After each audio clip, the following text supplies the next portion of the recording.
The first one is the Il faut que vous gardiez une chose importante à l'esprit. D'accord, on est là pour s'amuser. Mais n'oubliez pas que vous tenez une arme à feu. Vous êtes en possession d'un véritable pistolet. Ce n'est pas un jouet. Si vous ne suivez pas les règles de sécurité, vous risquez de vous blesser ou de blesser quelqu'un. Never put your finger on the trigger doigt sur la gâchette uniquement au moment de tirer. Les États-Unis sont le pays le mieux armé au monde. Avec 310 millions de carabines, pistolets et fusils d'assaut en circulation chez les particuliers, les Américains possèdent en moyenne une arme par habitant, enfant compris. Tu prends la main qui va te servir à tirer. Tu attrapes cette partie, tu la tires en arrière. Vas-y. Non, plus fort. Sinon je le fais pour toi. Tire, tire, tire, tire. Non, encore plus loin. Comme ça là. C'est bon. Maintenant baisse la tête contre l'arme et regarde devant toi. Chaque année, 30 000 Américains, dont 18 000 jeunes, meurent sous les balles. Il y a bien sûr les fusillades qui font la une des médias, mais aussi beaucoup d'accidents domestiques. Nice. That was a good one. We know that every half hour Toutes les 30 minutes aux États-Unis, un enfant se blesse avec une arme à feu. Les armes sont la deuxième cause de décès chez les jeunes dans notre pays. C'est la première cause de mortalité chez les jeunes Afro-Américains. C'est absolument scandaleux.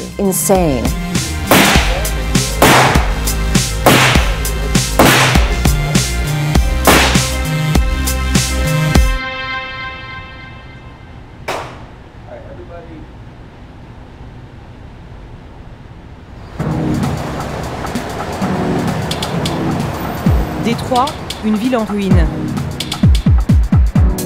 Un des taux de criminalité les plus élevés des États-Unis. C'est tout à fait habituel à Détroit. Les maisons sont abandonnées et brûlées. Apparemment, c'est un véritable casse-tête politique de les faire démolir. Alors elles restent en l'état. C'est bien dommage parce qu'à côté, vous avez des maisons encore habitées. Celles d'en face sont plutôt sympas. Dans tous les quartiers, vous avez ces maisons qui sont souvent des repères très prisés, des squatteurs et autres personnes pas très nettes. C'est un fait. Et c'est pour cela que j'ai choisi d'acheter une arme, pour nous protéger, moi et ma famille. Je ne vois pas où est le problème, mais ce n'est pas le cas de tout le monde.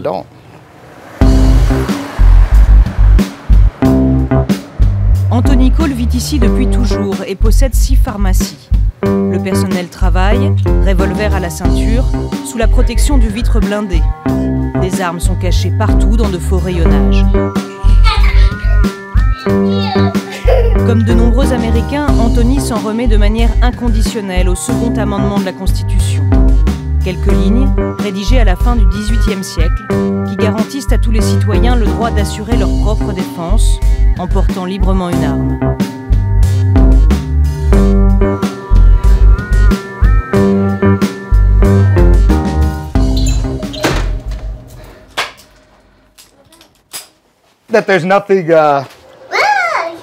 À l'âge de 3 ans, Dahlia, sa fille, a reçu en cadeau une carabine.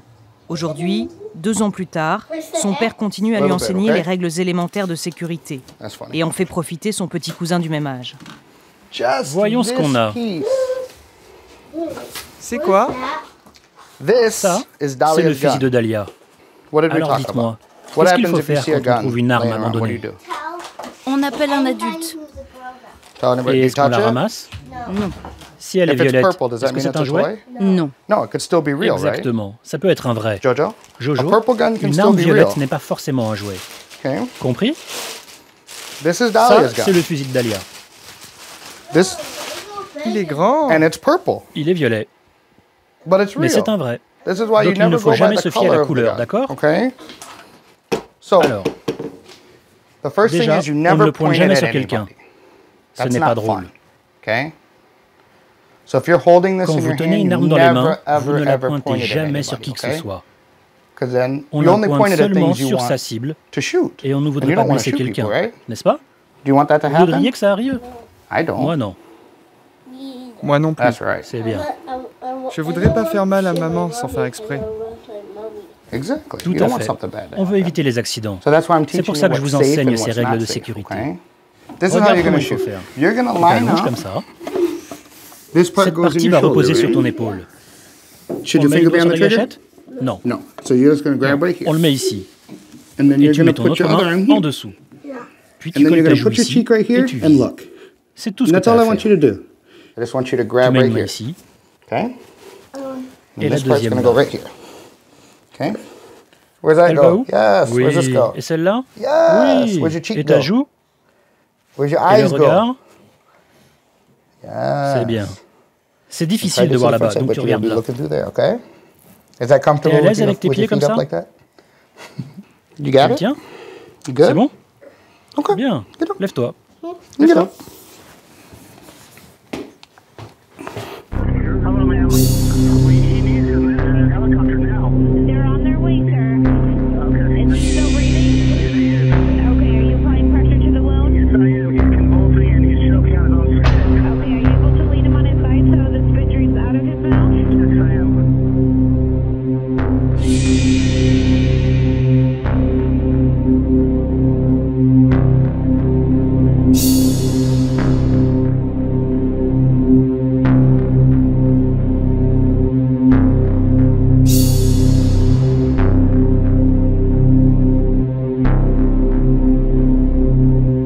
Face à la multiplication des accidents, les associations se mobilisent. L'organisation Brady Campaign est un des plus anciens et des plus puissants lobbies anti-armes des États-Unis. Son président, Dan Gross, travaille en collaboration avec Barack Obama pour limiter la circulation des armes à feu dans la société. La possession d'armes à domicile est une réalité, et il faut en parler. Le plus gros risque concerne sans aucun doute les enfants. Aux États-Unis, 9 enfants se font accidentellement tirer dessus tous les jours. Des centaines d'entre eux se suicident chaque année. Les tueries dans les écoles sont de plus en plus fréquentes. Une grande majorité de ces tragédies, car c'est bien de ça qu'il s'agit, qu'elles soient accidentelles ou préméditées, sont dues aux armes des parents. Ce sont les parents qui introduisent ces armes chez eux, pensant qu'ils seront ainsi plus en sécurité.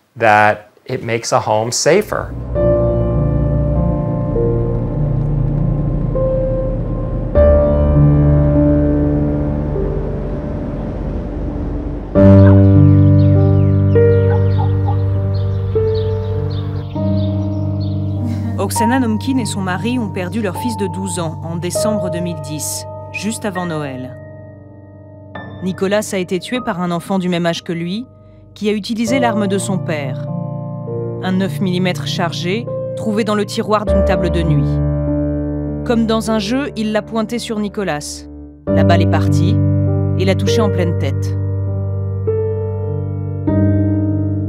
Il m'a dit, je ne sais pas comment te l'annoncer. Je lui ai dit, de quoi tu parles? C'est là qu'il m'a appris qu'on avait tiré sur Nicolas. Je suis arrivée à l'hôpital.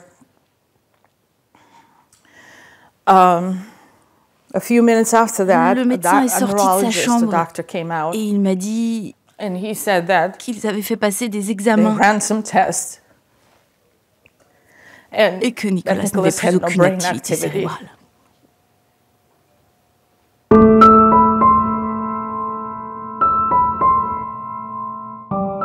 La mort de Nicolas, le 23 décembre 2010, a fortement mobilisé l'opinion. Un projet de loi porte aujourd'hui son nom.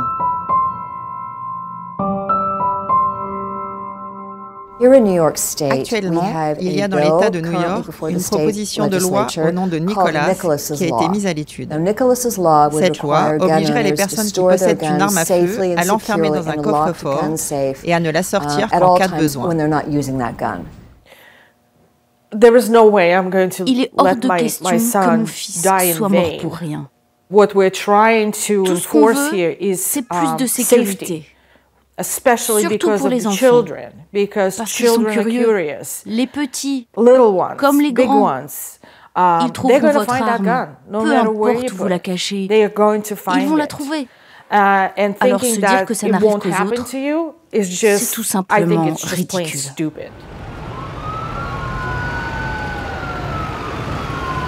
Malgré les drames, l'opinion américaine est toujours convaincue que posséder une arme est un gage de sécurité.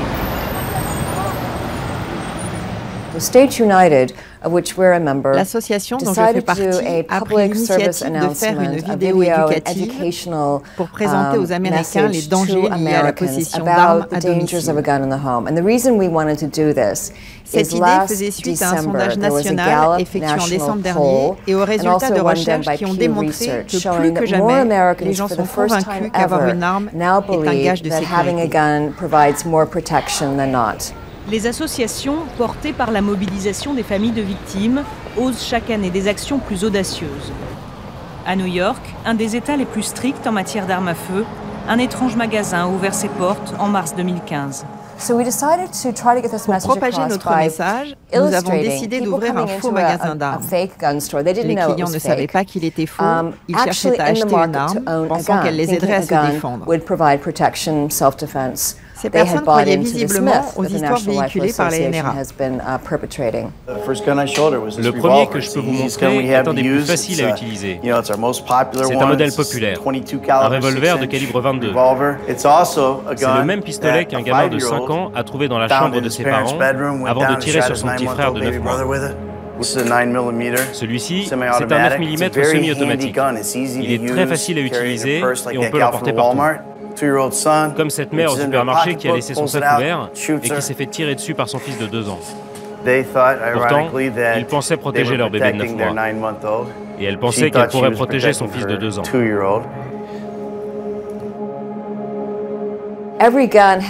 Chaque arme avait une étiquette avec sa propre histoire. Ce détail a déstabilisé les clients et les a fait réfléchir à tous les aspects de la détention d'armes.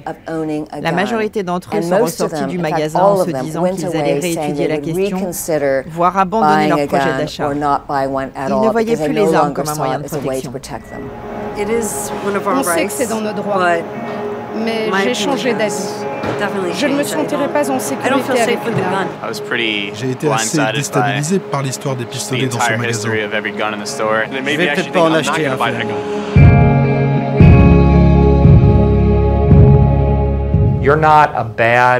Acheter une arme dans l'optique de protéger votre famille ne fait pas de vous une mauvaise personne. Vous êtes simplement mal renseigné, parce que cette arme ne mettra pas votre famille en sécurité. En réalité, elle aura 42 fois plus de chances de se retourner contre un habitant de la maison que contre un voleur.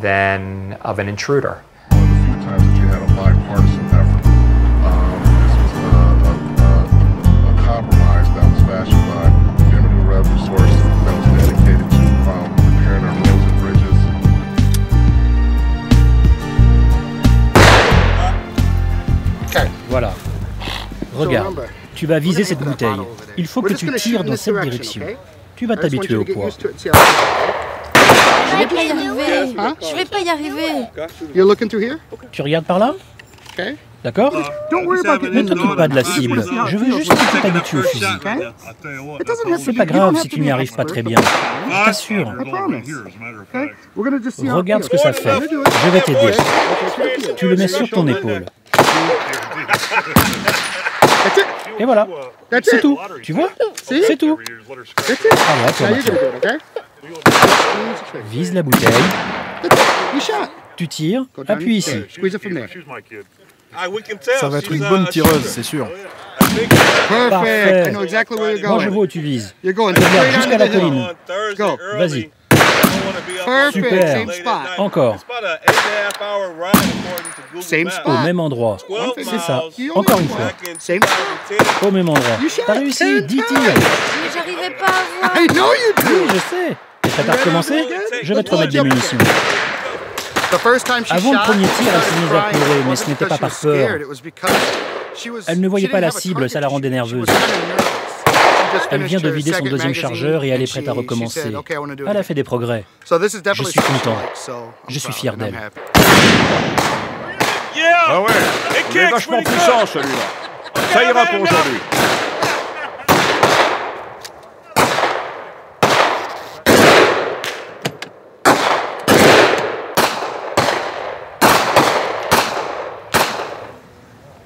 Dans le Michigan, chez Anthony Cole, on reste persuadé que pour vivre en sécurité, il faut vivre armé, au point d'entraîner les enfants à se défendre dès le plus jeune âge.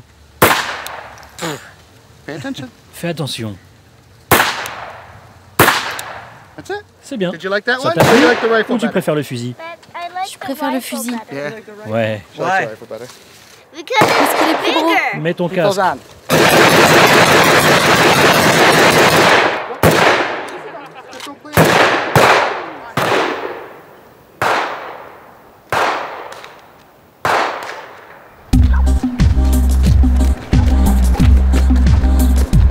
Pour dissuader les agresseurs éventuels, Anthony porte toujours une arme à sa ceinture, de manière bien visible.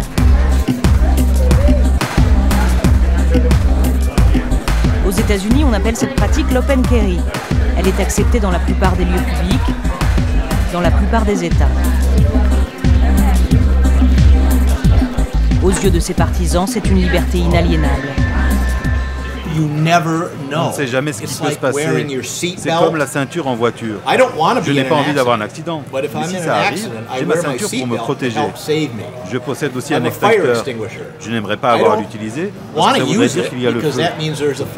Question de sécurité. C'est toujours bien d'en avoir un pour éteindre l'incendie. C'est peut-être rare, mais ça arrive. On ne sait jamais. C'est une précaution. C'est toujours mieux d'avoir une arme et de ne pas l'utiliser que de ne pas avoir d'arme et d'en avoir besoin. Brian Jeffs est la tête pensante du mouvement Michigan Open Carry. Pour convaincre dès le plus jeune âge des vertus de l'autodéfense, il a écrit un livre pour enfants. Il explique comment les bons citoyens américains peuvent se protéger de prétendus méchants. On a constaté qu'il n'existait aucun livre pro-armes pour enfants. Tout naturellement, on s'est dit, tiens, et si on écrivait un livre pour enfants sur le sujet? On y parle de sécurité, du deuxième amendement, du droit à l'autodéfense, etc. C'est comme ça qu'est né notre livre. Papa disait toujours, tu sais, Brenna, le mal est partout dans ce monde, et nous voulons te protéger. Maman ajoutait, chacun est responsable de sa propre sécurité. Quand tu seras grande, tu seras responsable de ta sécurité et de celle de ta famille. Ils aimaient lui dire, quand chaque seconde compte, la police met des minutes à arriver. Oui, c'est un livre en faveur du port d'armes. À chaque fois qu'on parle des enfants et des armes, on dit toujours que moralement, ce n'est pas bien. Pour moi, c'est de l'ignorance. Les gens se braquent. Et ils ne comprennent pas l'importance de sensibiliser les enfants à ce sujet. Pourtant, les armes sont partout dans notre pays. Étonnamment, il existe un seul endroit où le port d'armes est totalement proscrit. C'est au volant.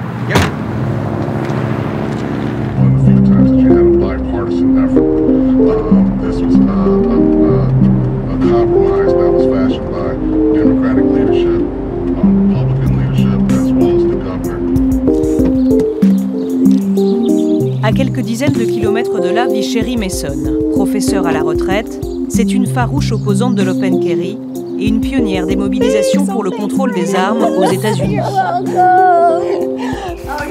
Bonjour à toutes. Merci d'être venus. Cette dernière réunion n'était pas facile. J'étais la seule femme face à un groupe d'hommes armés. Il y en avait combien? Une quarantaine. Ah mon Dieu. Il y a quand même un parent qui leur a dit « Vous pensez ne pas être effrayant, mais en arrivant sur le parking, je vous ai vu sortir de vos voitures et j'ai décidé d'aller me garer ailleurs. Moi, je suis intimidée. J'ai toutes les raisons de l'être. » Il nous faut des mesures concrètes, comme suivre le groupe des Michigan Open Carry de très près, qu'on suive leur mouvement, qu'on anticipe. C'est ridicule de dire à nos enfants qu'ils peuvent faire confiance à un étranger armé pour les protéger d'un autre individu armé. Ça me dépasse, je ne suis pas d'accord. Moi, ça ne me dérange pas d'être le chien de garde de l'Open Carry. Avec une poignée d'autres mères du Michigan, elles sont entrées en résistance il y a 15 ans, après la mort tragique dans une école du quartier de la petite Kayla Holland, 6 ans, abattue à bout portant dans la cour de son école par un camarade de classe.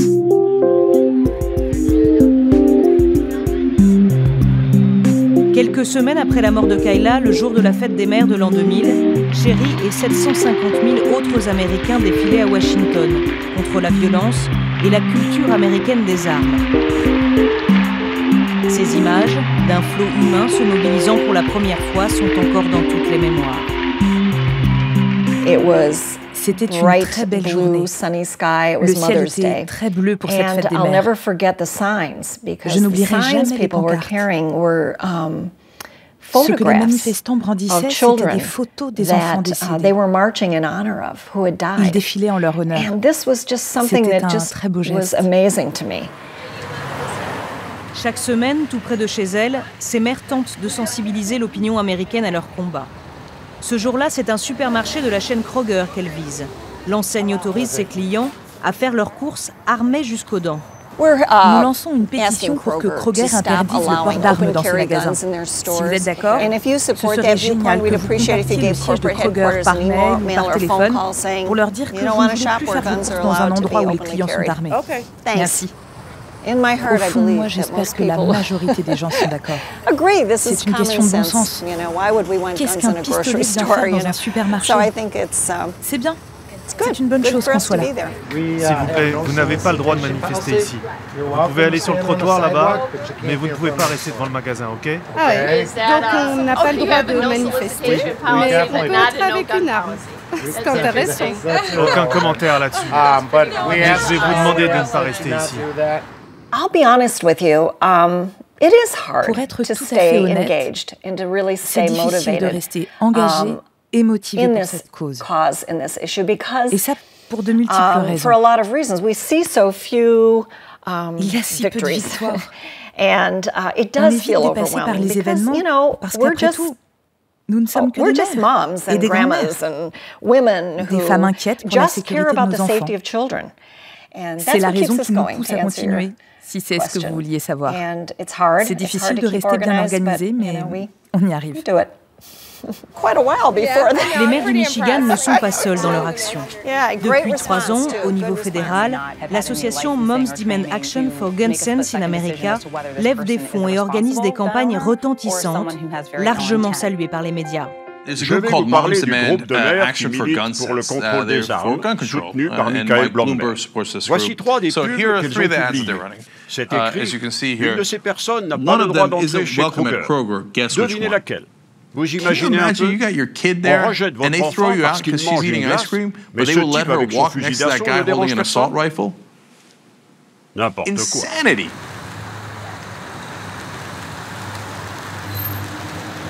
Chez Walmart, la plus grande chaîne de supermarchés des États-Unis, les armes figurent en bonne place dans les rayons.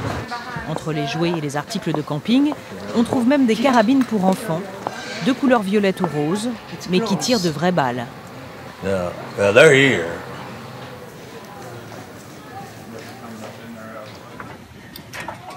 Le marché des armes aux États-Unis brasse chaque année 7 milliards de dollars. Et la tendance en vogue, ce sont les armes pour enfants. En l'espace de 20 ans, la marque Cricket a presque multiplié ses ventes par 20. Aujourd'hui, elle écoule 60 000 petites carabines par an. C'est pour les enfants? Pour enfants, tout à fait.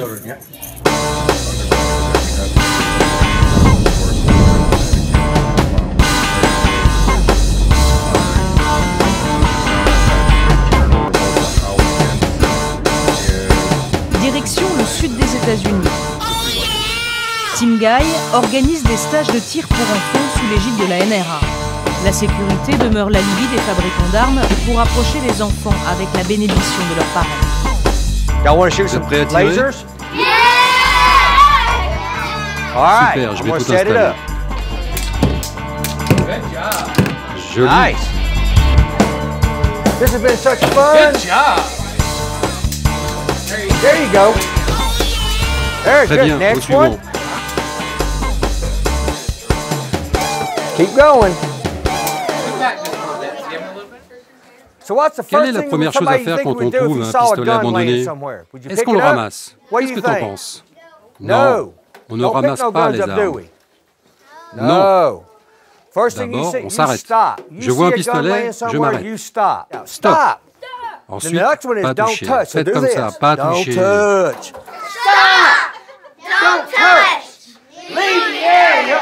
Tell her to go!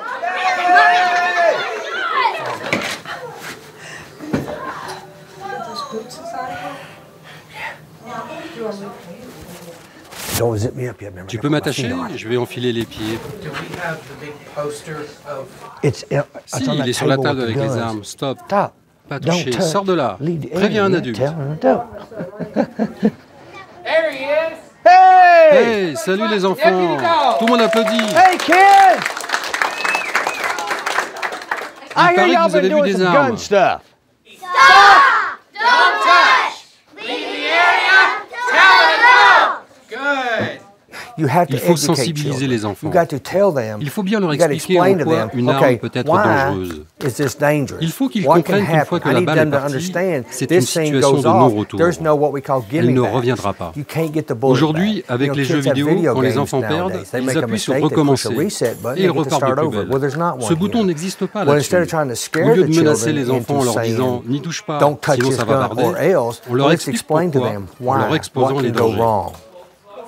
Peux-tu me dire lequel de ces fusils est réel et lequel est un jouet? C'est le vrai ou le faux? Le faux. J'ai déjà tiré avec. Écoute-moi bien. On les considère tous comme des vrais. Tu ne touches à aucun d'entre eux parce que tu n'es sûr de rien. Ça, c'est un vrai. Ça, c'est un vrai. Ça, c'est un vrai. Où est-ce que tu mets ton doigt? C'est ça. Tu le gardes bien vers le bas. C'est un AR-15.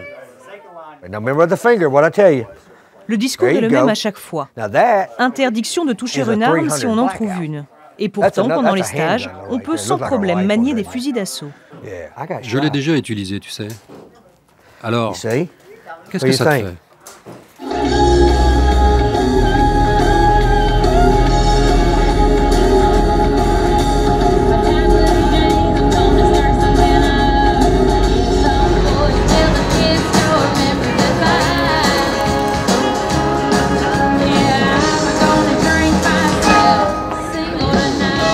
Au printemps, la NRA organise sa grand-messe, mélange de kermesse bon enfant et d'armurerie géante. Cette année, l'événement se tient à Nashville, capitale de la country music. Sur 500 stands est présenté l'échantillon le plus sophistiqué de l'artillerie américaine. Pendant 4 jours, dans une ambiance de fête, plus de 80 000 personnes vont venir admirer et acheter des engins de mort.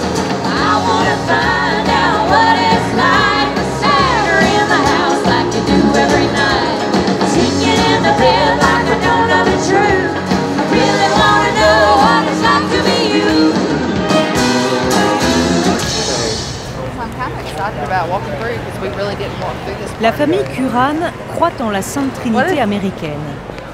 Dieu, la Constitution et les armes à feu. S'ils sont présents ce jour-là, c'est pour offrir à leur fille aînée, tout juste 18 ans, le revolver qu'elle convoite depuis longtemps. Ça va bien faire 1 an et demi que je supplie mes parents de m'acheter un revolver. Peut-être que si je demande assez gentiment, aujourd'hui sera le bon jour.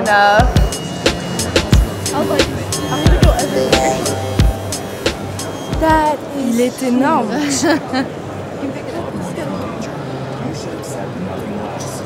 J'aime bien celui-ci. Il est cool. Il me plaît bien aussi. Il est accroché. Sympa lui aussi. Il est plus lourd, mais il est original. C'est quoi ce truc? Celui-ci, vous pouvez le rentrer comme ça, le glisser dans votre ceinture et le recouvrir avec votre t-shirt. Ça, c'est vraiment cool. C'est celui-là qu'il me faut.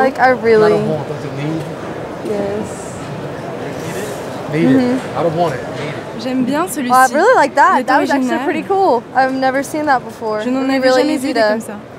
Il est facile à ranger et à sortir rapidement. À voir. Ah, je le connaissais pas. I've never seen that. Il a l'air super. a lot of guns. Pourtant, j'en ai vu des pistolets. Ça, c'est un fusil T25. Essaye-le.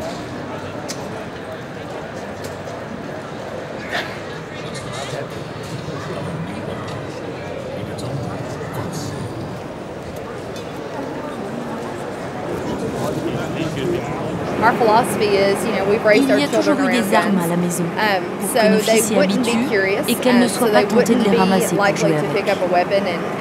Ça a très bien fonctionné pour nous. J'ai été élevée de la même manière. Pour moi, c'est une simple question d'éducation. Il suffit de leur expliquer les choses et ça peut être sympa. On peut tout à fait s'amuser en toute sécurité. En marge des stands, des conférences réunissent passionnés d'armes à feu et citoyens curieux. Sur l'estrade, Rob Pincus est un des plus célèbres lobbyistes pro-armes du pays. Il s'adresse à un public convaincu que le second amendement est le seul rempart contre les agressions, quand bien même leur pays n'est pas en guerre. Il n'est pas question de chasse ou de tir dans le sens traditionnel du terme. Le deuxième amendement ne donne pas de règles en rapport avec la chasse. Il n'a rien à voir avec le tir en tant que sport. Cet amendement existe pour que nous puissions défendre nos principes, notre propre vie et celle de notre famille. Si c'est la raison principale de votre acquisition, levez la main. Pour vous protéger, pour défendre les vôtres. Levez bien haut. Maintenant, qui possède plus de 5 armes? Levez la main. Une des motivations premières, c'est le devoir de combattre le mal. Ça peut paraître un peu cliché, mais la capacité à savoir se défendre est une notion primordiale dans notre société. Le jour où l'on arrête de se défendre et où l'on renonce à se battre, l'injustice progresse.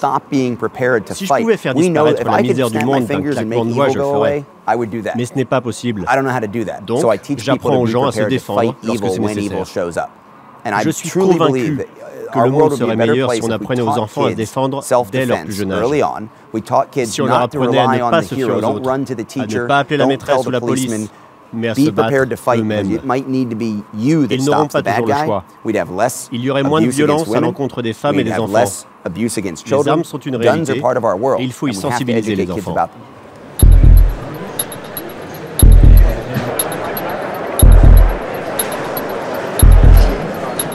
La loi américaine autorise les citoyens à acheter une arme à partir de 18 ans.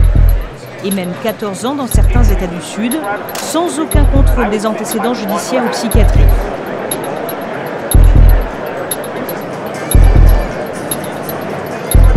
Le problème, c'est qu'il est tout à fait possible d'acheter une arme librement dans un salon spécialisé ou même auprès d'un particulier lors d'une vente privée, sans aucune forme d'enquête psychologique préalable. C'est ça la réalité.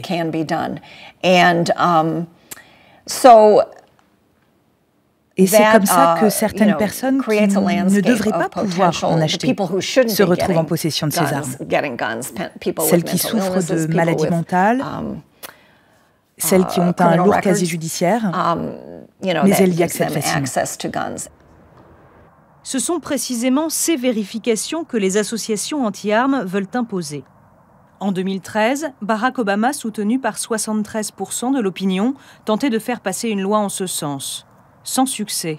Elle a été bloquée au Congrès par le lobby des fabricants d'armes. Il faudrait tout simplement que la voix de l'opinion publique américaine, de cette majorité de personnes qui veut vivre dans un pays plus sûr, soit plus forte que l'influence politique des lobbies pro-armes. Aujourd'hui, il y a un fossé entre ce que souhaitent les Américains, les mesures de sécurité qui permettraient de sauver des vies et d'empêcher les mauvaises personnes d'accéder aux armes, et ce que font nos élus, que nous avons envoyés à Washington pour nous représenter.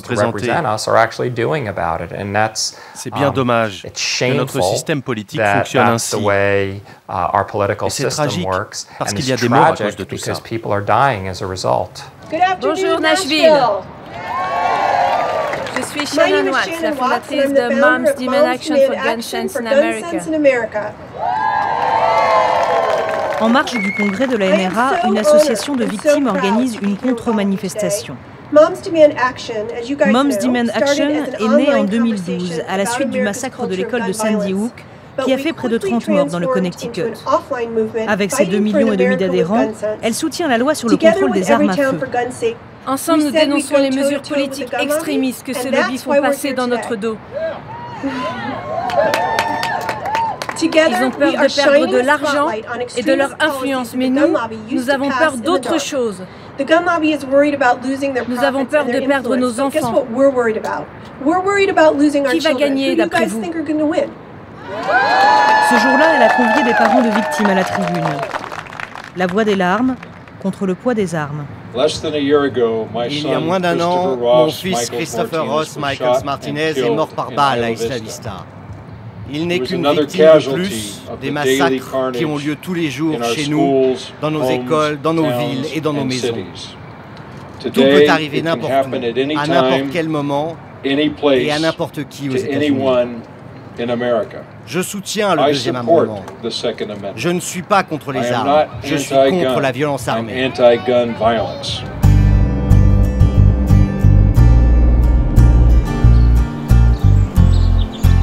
La famille Curran vit à Murfreesboro, dans le Tennessee. Une petite ville sans histoire.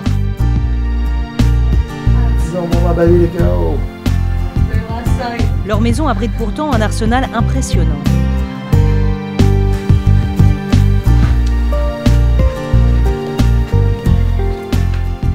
Ça, c'est notre chambre à ma femme et moi. Il y a un coffre-fort au fond de mon armoire et encore un au-dessus. Je garde toujours au moins une arme chargée à proximité pour défendre la maison. Autrement, rien ne sort des coffres. Et si vos filles veulent s'en servir, par exemple? Elles viennent me le demander. Personne ne connaît les codes sauf moi. Même ma femme n'y a pas accès.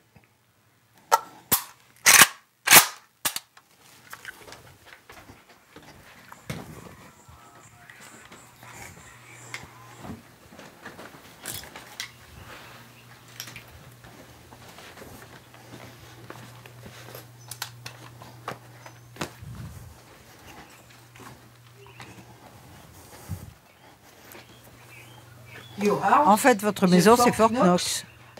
Oui. On n'a peur de rien. Ça, c'était mon premier AK.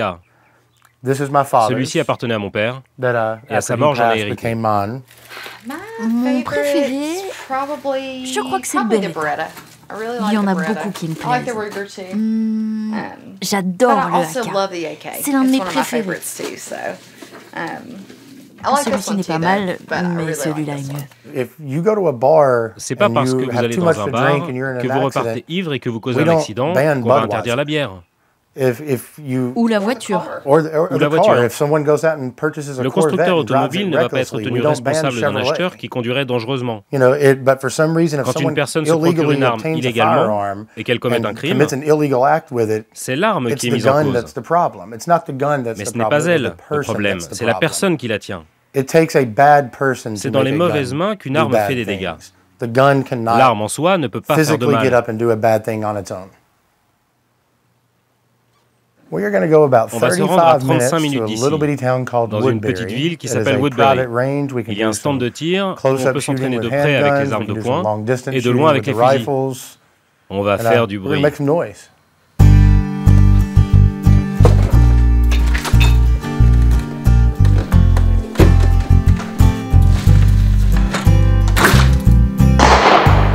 Les armes ne sont pas seulement là pour protéger les Curran.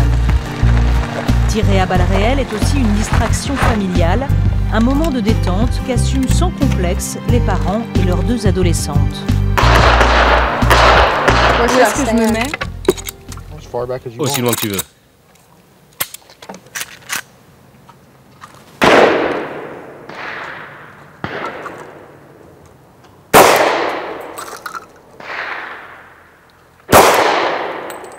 Avance vers la cible.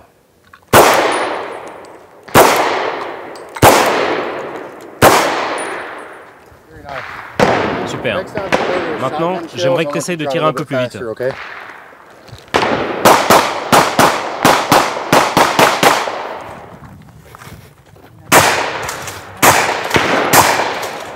À une seule main? Oh mon Dieu! Allez, à une main. Baisse le bras gauche. C'est fait pour.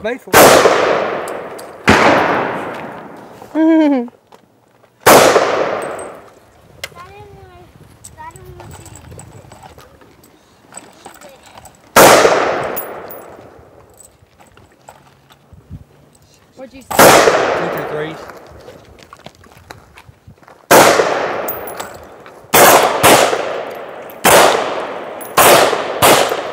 2, 3. 2, 1, go!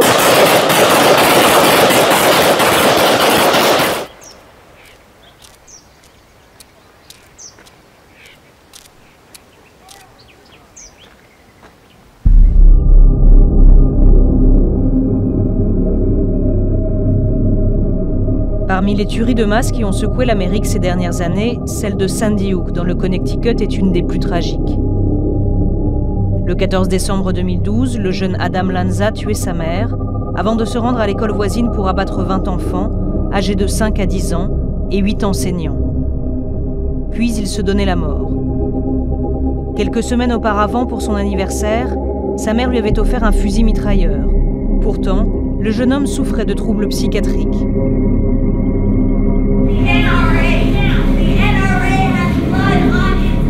Immédiatement après le drame, la NRA se dégage de toute responsabilité dans un discours décomplexé tenu par son président Wayne Lapierre.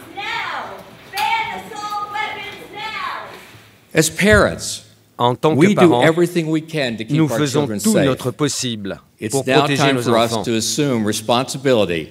Il est temps pour nous d'adopter un comportement responsable dans les écoles. Le seul moyen, d'empêcher un monstre de tuer nos enfants, c'est de nous impliquer corps et âme dans un programme de protection maximale. La seule façon d'arrêter une mauvaise personne avec une arme, c'est de lui opposer une bonne personne avec une arme. Une semaine après la terrible tragédie qui a bouleversé notre pays, Wayne Lapierre a donné une conférence de presse, au cours de laquelle il a déclaré que la solution à ce genre de problème était d'armer les professeurs, donc d'introduire des armes dans les écoles. Il savait pertinemment qu'il avait tort et il n'en avait rien à faire. Il savait qu'on le prendrait pour un fou. Son but était de détourner l'attention des véritables mesures efficaces que l'on pourrait prendre pour éviter que des armes se retrouvent dans les mauvaises mains. Loin de refroidir les partisans de l'autodéfense, les drames comme Sandy Hook font à chaque fois grimper les ventes d'armes dans tout le pays. C'est à celui qui sera le plus et le mieux armé pour répliquer aux attaques. Si un tueur s'est mis en tête d'aller blesser des enfants dans une école et que vous vous dites « je vais laisser faire la police », c'est naïf de votre part. Nous n'allons pas forcer tous les enseignants à porter une arme, ce serait ridicule. Mais certains ont déjà choisi de s'armer en dehors de l'école, tels que les anciens militaires ou les civils bien entraînés. Dans l'enceinte de l'établissement, ils veillent sur ce que la société a de plus précieux, nos enfants. Alors pourquoi leur interdire de se défendre dans ce cadre-là? Ça n'a aucun sens. Johnny Price, instructeur de tir horrifié par le massacre de Newton, a lancé sa propre initiative. Des cours sur les armes destinés aux professeurs, organisés à la cantine. Qui dans la salle est professeur ou employé d'école? Levez la main. OK. La majorité d'entre vous. Mais un professeur armé peut-il vraiment arrêter un tueur avec un revolver semi-automatique et empêcher un massacre? Le plus important, à mon avis, c'est d'apprendre autre chose à nos enfants qu'à se cacher et espérer. Nous avons lancé un programme pour former les élèves à réagir en cas d'attaque armée. Il est destiné à donner des moyens d'action aux enfants, à les encourager à s'enfuir. Personne ne leur interdit de partir. Il faut s'enfuir au plus vite. Ça, c'est la première leçon. Se barricader dans une salle, c'est la leçon numéro 2. Leçon numéro 3, si vous tombez nez à nez avec le tireur, il est trop tard pour s'enfuir et se barricader, battez-vous. Crayon, stylo, ciseaux, livres, tout est bon pour se défendre. Porter ses livres à l'avant de son sac peut arrêter les balles, ça a été prouvé. On a posté les vidéos du test en ligne. Les livres d'école peuvent arrêter les balles. Les enfants peuvent arrêter les méchants, surtout en masse. Si une horde d'enfants se jette sur le tireur, il aura du mal à utiliser son arme.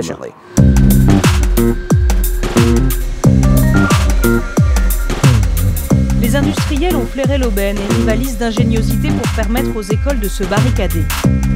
Juste après Sandy Hook, George Tunis, fabricant de protection pour la police et pour l'armée, s'est recyclé dans la production d'articles scolaires par balle, conçus à base d'une fibre ultra résistante. On a commencé par fabriquer des boucliers pour les forces d'élite. Ils sont légers, les policiers peuvent les utiliser, notamment en cas de manifestation un peu musclée ou d'un raid difficile et dangereux. Malheureusement, avec la tuerie de Sandy Hook, on s'est rendu compte que si les boucliers n'étaient pas déjà dans l'enceinte de l'école avant l'incident, ils n'étaient pas d'une grande utilité. C'est comme ça qu'on est venu à fabriquer des tableaux par balle. Ce modèle est bleu. L'idée était de les introduire dans les écoles, de s'en servir pendant les cours, un peu comme une palette de peintre. Tenu à deux mains, le tableau devient à la fois un moyen de défense et d'attaque. Si le tireur tient le pistolet à une main, avec le doigt sur la gâchette, il peut taper dans l'arme qui va partir vers le haut, vers le bas ou sur le côté. Et il ne pourra plus le viser. Voici par exemple un tableau sur lequel on a tiré des balles de 9 mm. Il y a 30 traces d'impact exactement. Il arrête les balles. Elles sont toutes enfermées à l'intérieur.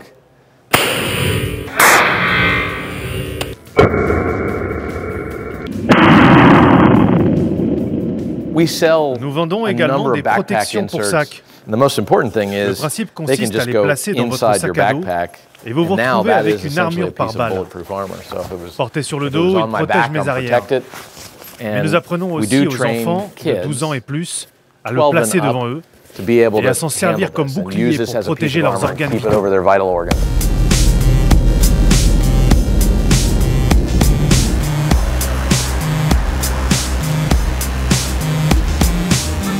George Tunis nous emmène à Berlin, une petite ville paisible du Maryland, dans l'une des premières écoles blindées du pays, celle où ses deux fils sont scolarisés.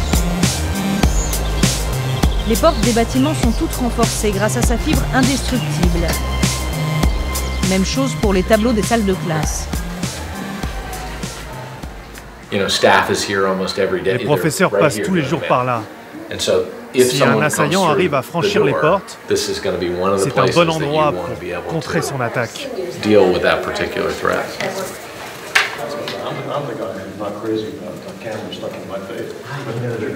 La première fois que j'en ai parlé aux enseignants, ils étaient un peu inquiets. Ils se demandaient s'ils allaient devoir intervenir en cas d'attaque dans l'école. Mais nous étions tous convaincus que ces protections seraient utiles. Donc George Tunis nous a apporté assez de tableaux par balle pour qu'il y en ait un par salle de classe et autant de tablettes blindées qu'il y a de bureaux dans l'école.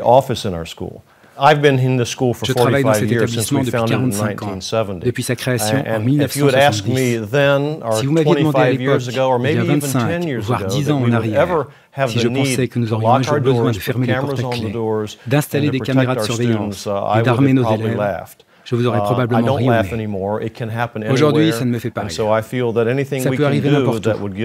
On fait tout notre possible pour protéger les élèves, et par les mesures que nous avons prises, nous pourrons gagner de précieuses secondes avant l'arrivée de la police.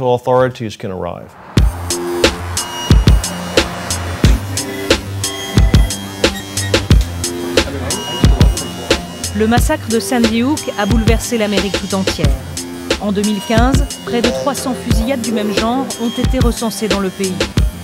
Les ventes d'armes ne se sont pourtant jamais aussi bien portées, et toutes les tentatives pour contrôler leurs propriétaires ont échoué. Fort de ces 7 milliards de dollars de chiffre d'affaires annuel, le lobby des armes conserve la main sur les votes du Congrès, et le second amendement demeure intouchable. Certes, les associations sont de plus en plus audibles, mais leurs victoires réelles sont encore inexistantes. Elles attendent aujourd'hui le ou la présidente qui saura contourner le lobby pour que cesse le macabre décompte des victimes. Charlotte, Daniel, Olivia, Josephine, Anna, Dylan, Madeline, Catherine, Chase, Jesse, James, Grace, Emily, Jack, Noah, Caroline, Jessica, Benjamin, Avliel, Allison. Dieu les God a has rappelés called à them lui. all home. Nous For those of us who sommes remain, encore là, trouvons la let us force find the de strength to carry continuer on et rendons notre and make pays our country digne de leur worthy of their mémoire. memory.